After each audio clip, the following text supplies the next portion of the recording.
It is that time of week again, folks. We're back for another episode of Put Me in, Coach. Happy to have you with us here on this Thursday in the Ozarks First Plus studios. Jesse Inman joined by Chris Pinson.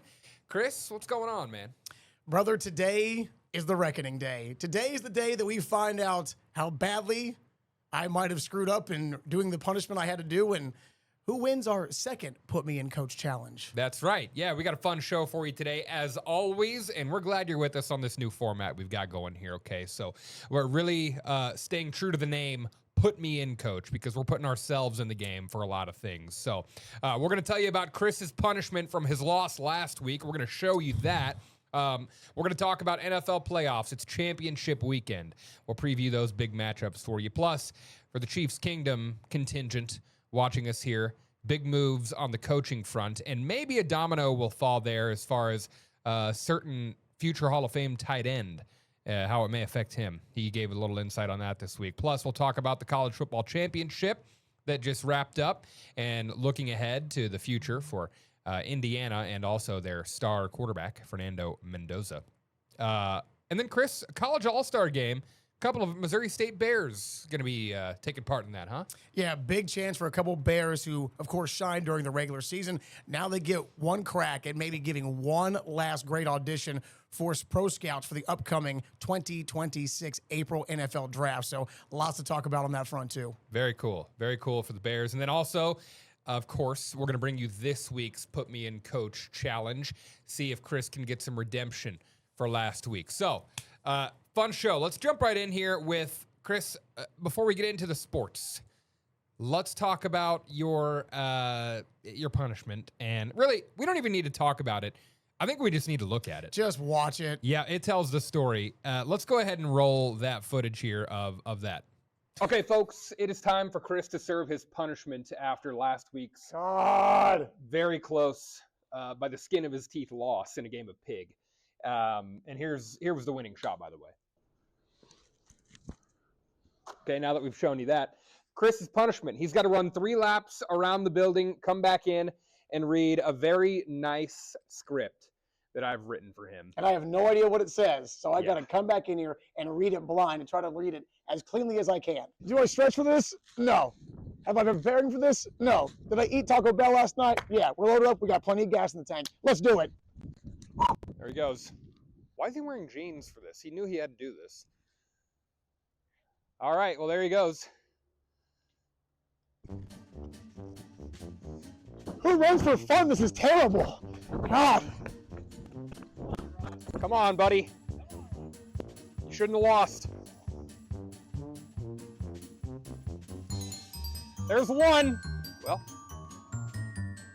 I mean, this is the life he chose. I don't know. At least it's not that cold. It's only 38. So, coming up on lap number 2. Please, just kill me now. Remember, you got to read after this.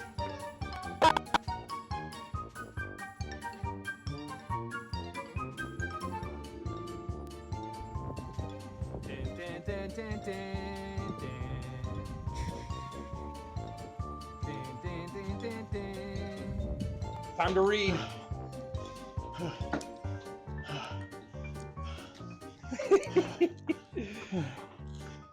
All right, pal. To the desk. All right, ready? We're ready. All right, God, my vision's blurry. All right, here we go. Hi, I'm Chris Pinson. And after running 3 laps, I can confirm 3 things. I'm out of breath, I'm cold, and I'm the first ever loser in the Put Me in Coach history. I lost a game of pig to Jesse Inman, a man whose shot is smoother than my excuses. My form broken, my confidence is cooked. But bricks like this, I'm building a house. Meanwhile, God, my vision's blurry. Jesse's jumpers can calmly can, like Shai Gilgeous-Alexander, Dante Vincenzo, or James, I struck out. Peja. Just like I struggled to 6 shots to make the sweet sound of a slushy swish. Now I close out with a poem. I am past my prime. Jesse is the GOAT. This is his week to rightfully gloat. But as I head to the bench to change my approach, my time will come soon as I say, put me in, coach. All right, well done. Well done. Well done, Chris.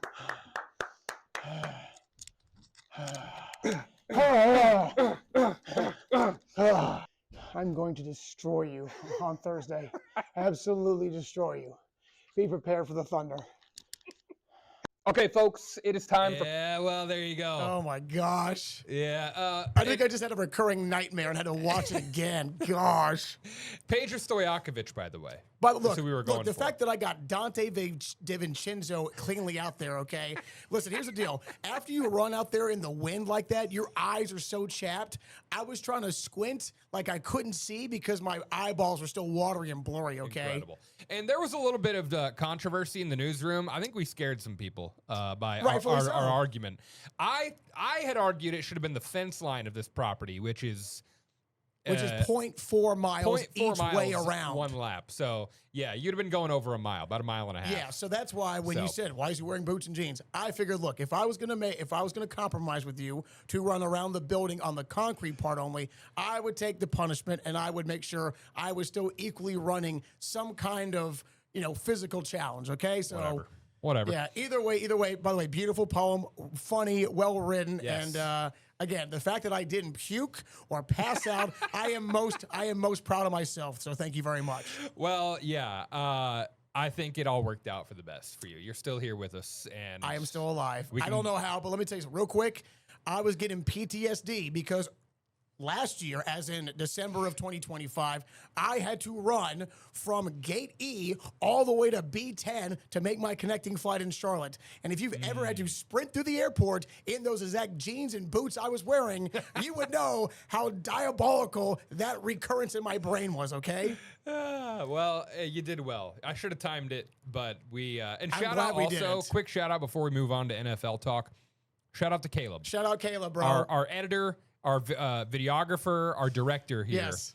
for running with you. I kind of feel bad. He might have to also by proxy be punished as well every time because he had to run He as did. well. So And by the way, also shout out to Mike, one of our senior directors here. Yes. It was his idea to use the tower camera. And as you appropriately said, it made it look like it was some helicopter manhunt, which, by the way, I can confirm. If I, for some reason, ever have to run from the cops, which I won't, but if I do, the moment that they sick the dogs, I'm going to fall down. I don't want any part of that canine, okay? suspect wearing jeans and dress shoes running. So yeah, He's not very fast. He's going to surrender in 5, 4. Go. Don't overexert yourself. Release He's the pretty slow. hounds. Yeah. Well, that was fun, and I hope you have to get punished again. So I can't wait to see what happens in our latest challenge. Put it that way. Neither can I. All right, let's talk some ball here. We're talking NFL playoffs. And Playoffs. Championship weekend, big one this Sunday. A couple of matchups to talk about here. That's how it works. There are 2 matchups every championship Sunday. Patriots at the Broncos. Seahawks hosting the Rams on the NFC side. Winner of each of these games going to the big bowl, the big game. Chris, immediate thoughts on this? Look, Which game are you looking forward to the most? of course, it's the nightcap, right? They got it correct to show the NFC Conference Championship game last. Rams Seahawks, NFC West Division battle. These two, of course, know each other very well. They play each other twice during the regular season. Seahawks, great defense. Rams, great offense. The big question is, can Sam Darnold, quarterback of the Seahawks, get over that playoff hiccup that we all kind of have that stigma for him? But, of course, Patriots, Broncos, without Bo Nix at the quarterback helm for the Broncos because that injury he suffered, I hate to say it, but I think we all agree. It looks like Drake May and the Patriots are probably going to coast to the Super Bowl appearance. That'd be my opinion because, again, Jared Stidham, former Patriots backup quarterback, now backup quarterback here. First start of the season, not a good place. And I don't think Jared Stidham is going to be Nick Foles-esque. Yeah, he has 4 career starts, so and that's in not 6 good. seasons. And the odds makers agree with you, Chris, because the Patriots on the road at Mile High are 4.5-point favorites. Yeah. A point total of 42.5 in that game, which is modest.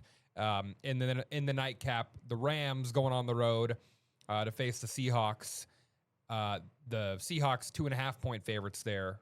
A little higher point total, 46.5. And in that matchup, the last time they played, I think it was week 16 or 17 or something. Late season, yep. That was a high-scoring affair. It was. It was like 36, 37 or something crazy like that. It was some really high, upper 30s for both teams. Cleared the total in that game easily, going near 70 points. So I'm looking forward to the nightcap as well. Those two teams knowing each other very well. That first matchup, that Patriots-Broncos, just... I see those two logos next to each other, and it just gives me like early 2000s vibes, like Peyton Brady vibes on that. But obviously, if it was Colts, it would seem even more so like that. But yeah, as a Chiefs fan, I mean, I have no rooting interest left. I don't care. Yeah, I don't care. I was saying to myself the other night, like, I'm ready for baseball season. But then I thought, like, well, what? Shoot, now what am I going to watch the Dodgers three-peat now? Like, what? You feel me? So I guess I'll just, I don't know. I guess I'll take Patriots to cover 4.5, and then Probably a good bet. I would take I think I would go Seahawks money line. I mean, again, in Seattle, To win, straight second up. loudest place in the country behind Arrowhead, rightfully. Sam Darnold, I would like to see the Rams win, but I'd like to see Sam Darnold go to the Super Bowl and maybe win a Super Bowl and prove everybody wrong. Yeah. I mean, I guess if I had to pick one, I would be rooting for the Seahawks. Same. For sure in this one. But yeah, should be some fun on Championship Sunday. We're going to talk about Eric Bieniemy coming back to the Chiefs. Offensive coordinator, reports saying he signed his contract to return to the team this week. That and more fun when we come back on Put Me In, Coach, after this. All right, back on Put Me In, Coach. Eric Bieniemy. Reports are saying he has signed a contract to come back, a reunion with the Chiefs to be their offensive coordinator. Matt Nagy out the door. A lot of folks thought he would get a head coaching job pretty quickly. Hasn't yet, as of this recording. So I think it's because they saw him coach the Bears and fail, so not surprised. yeah, I can't believe he was like a darling candidate for head coaching jobs. But Eric Bieniemy back in the fold with the Chiefs, and is this a good thing or a bad thing? And I've seen it go both ways. Like, okay, good. The good of it is they were really good the last time. The offense was great when he was around. It wasn't this middle of the road or, whatever we've been seeing the last couple of years. The bad is, are we moving backwards? Chris, any thoughts on EB coming back? I mean, look, this is all speculation at this point, right? Because we don't know what they're going to look like under his leadership again. But going off past experience, it was great. So you are hopeful it's going to be great. Sometimes, right, turning back the clock to nostalgia, it works for us. Sometimes it might turn out to be, hey, you went back to the well one too many times. I would like to think, being a Chiefs coverer, that it's going to work out well, and that Bieniemy, because of his, quote, tougher coaching style, might be able to light a fire under some of our offense's butts and get things back in the end zone. Because no offense, but ever since that 2023 year where Philly and the Chiefs were scoring over 65% in the red zone, it's been a severe drop-off for that Chiefs offense. And that's why a lot of times, last year, a lot of one-score games. This year, no magic. So if you get Bieniemy back, maybe the red zone scoring goes up. And as we know, the more you score in the red zone, the more often you can win games. Yeah, and not just the red zone conversion percentage, but also like just the penalties of like horrendous. Illegal formation and the a lot of false starts on the offensive line. Yeah, like it's just been frustrating. And I was saying this all season to my Chiefs fan friends of like Matt Nagy is the scapegoat for this. What does he really do? Maybe he brings a few ideas to the table, but he's not. It's Andy Reid. He's taken the fall for Andy Reid. Right. Andy Reid has full control of the offensive play calling, and so.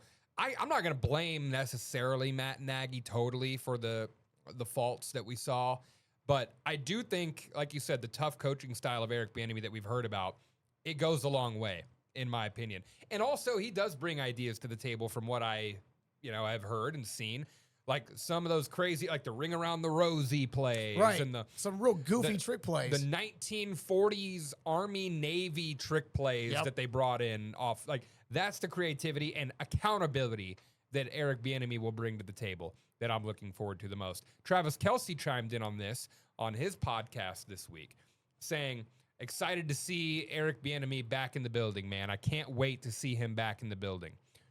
Some people saying, what do you mean you can't wait to see him back in the building? He hasn't said whether or not he's going to retire or not, Travis Kelce. So are we reading into that? I don't know. Maybe we are. Maybe we aren't. I don't know. I just think at this point, the guy can still play, but at what point do you want to keep sacrificing your body just for extra glory because you have nothing left to prove? Nothing left to prove statistically. One of the greatest. And he's got, for my money, the greatest tight end to ever play the game. Clearly, I'm biased. So we'll see what happens on that front, but EB looks to be back with the Chiefs. College football, it is over with Indiana, the unlikely story, winning it all. Indiana beating Miami 27-21 this past Monday. Fernando Mendoza expected to go number 1 overall. God help that kid. In the NFL draft to Raiders. Good luck in that black hole. Yep. He looked, game manager-esque in the CFP, but I'm not going to take one game and make that his, sample size. He was great this year. So, thoughts from the game and Fernando Mendoza. Look, the guy clearly shows heart, character, why he won the Heisman. That scoring, diving touchdown where he ran over a defender and then dives across the goal line, gets trucked, but scores the ultimate game-deciding score. What else could you want from a guy that proves he will sacrifice his body for the team, for the betterment? And they won the championship. Yeah. In my opinion, this is the greatest turnaround in sports history. Indiana win-loss record was the worst program ever in college football history.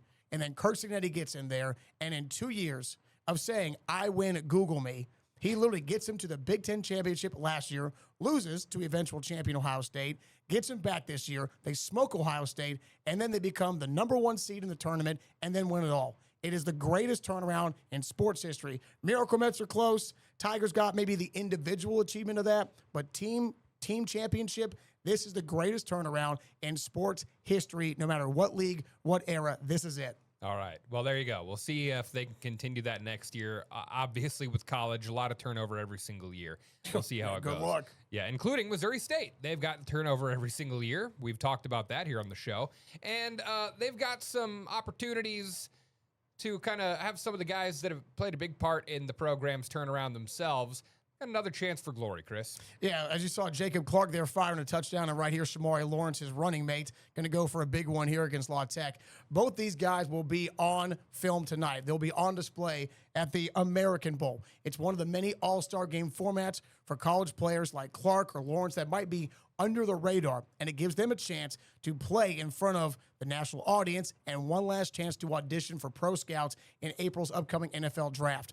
So, of course, Clark, he leaves MSU as arguably the greatest passer ever, over 6,000 yards, 60 passing touchdowns. The guy was an incredible passing machine. As you can see, he's got some wheels too. Lawrence, first 1,000-yard rusher since 2010 for the Bears. So both these guys have a chance to play tonight at 8 p.m. Central Time in Orlando. It'll be on NFL Network.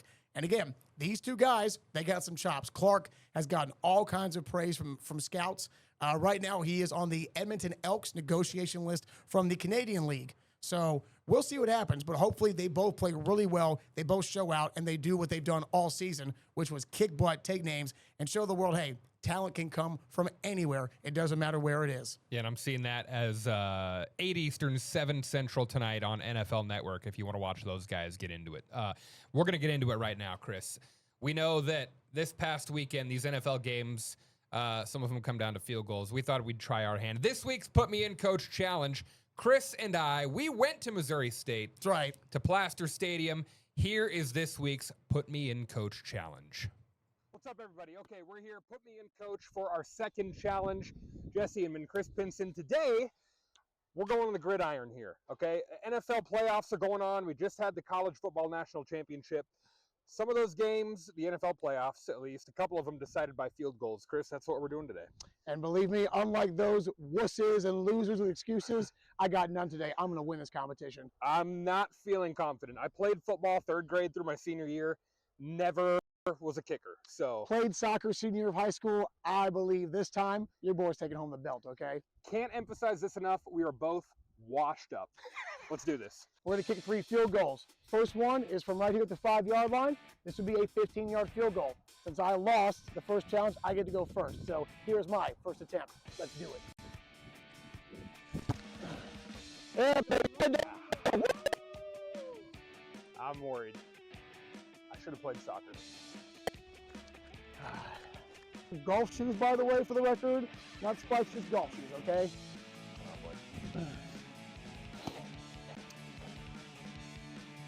Oh! Oh, no shake on the first kick. Let's go. 1-0 Pinson.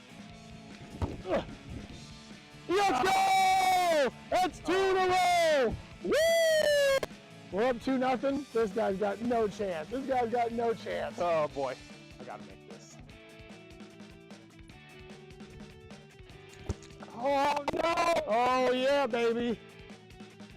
Oh, out of 3, that's 2, and you're 0 for 2, baby. But you know what? Just for fun, let's kick the last one anyways, because who doesn't love a good clean sweep? I will never make fun of kickers again. That's not easy. I should have stretched more. Oh. 3 for 3, 0 for 3, and there it is, baby. Let the record show we are now 1 for 1 head-to-head challenges. Let's go. Let's get to that punishment, Jesse. Woo! What's up, everybody? Okay, we're here. Put me. Yes! Ah.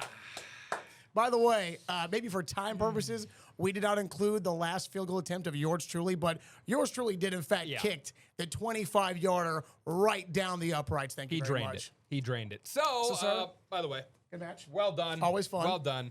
What a boot on this guy. Those boots he was wearing to run around the I'm just building saying, came in handy. Just 'cause saying. he, The golf shoes, whoever Yeah. designed those, hey, shout out to you guys at whatever brand I bought, okay? All right, so we're 1 for 1 now, 1-1 on the That's right. season series, and now it's my turn to draw my first punishment. Oh, yeah. All Okay. right, the Shake bucket. him up, shake him up, shake him up, shake Shake him. 'em. All right, the bucket of despair. Bucket, the bucket of despair. Mix that up. Pick your poison.